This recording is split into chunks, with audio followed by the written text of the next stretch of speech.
I want to share an insight for people who basically sell themselves, meaning you're a service-based business probably, and you sell your time in some kind of service. Maybe you're a consultant or a coach or therapist or something like that, and you're raising your fees, and you know that part of being able to sell yourself is your own self-confidence, your certainty that you have value to offer.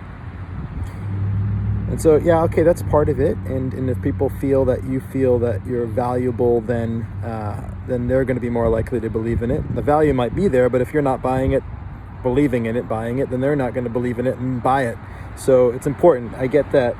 But what I've realized in sharing with a few clients about like how I create my own clients in my business is that it's not just a sense that I have value. I actually have a specific idea that lives in my being about my value in a like fiscally measurable, financially measurable way.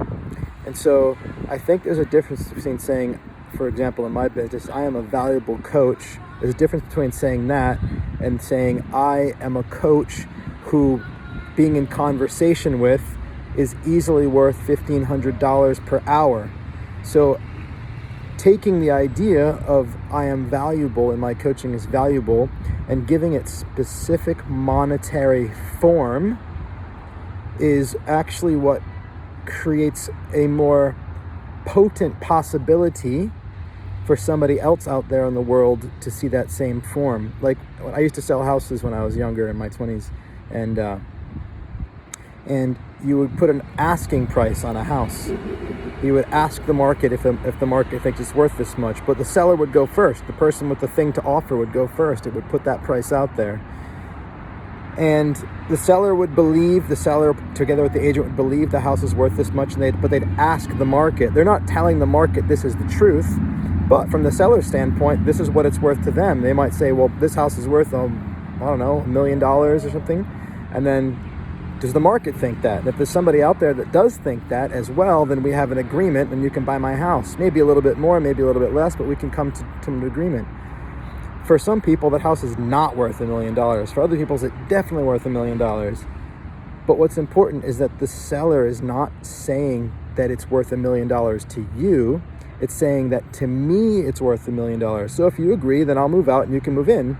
But if you don't, then I'm going to stay here. And so it's like that. That's the feeling behind it too. So there's a specific monetary value that I stand for as the worth of my coaching. But that's not saying that it is worth that much to you. You get to make that decision. I come from that place, and it just so happens that there tends to be enough people in the market that agree with me that make it work and that make my business function and keeps my business around 50%, 2/3 full at all times. Now, and so really it's not about, I guess there's two insights in this. There's the insight of, what you're saying your value is an offer, it's an asking. It's not like, you believe that it's worth that much, but it's not asserting that others should think that as well. That's outside of your domain of that. Give them the freedom to decide if it's worth that much for them, but that doesn't have to mean it's not worth that much for you. But then backing up a second before that insight is the idea that more important than just feeling valuable as a coach, like some kind of amorphous, undifferentiated, unspecified value, actually applying a specific monetary value to that and being that. So what does it mean to be a monetary value? Well, what does it mean to be anything? To be like, I am loving, or to be, I am powerful, or to be, I am happy. That's an idea. It's an idea. It's a concept. And it's a bit like conceptual. It's not very specific, but you can actually be a specific form too. It's like, I am loving in how I speak with people. Okay, now we're getting more specific, but you can be that just as much as you can be loving as a concept. I am loving in how I speak with my wife the moment she wakes up in the morning. And then you start to create even more specificity in your being. And so it's the same thing with like, I am valuable. I am a valuable consultant. I am valuable at what I do. I am this specific value for this specific offering.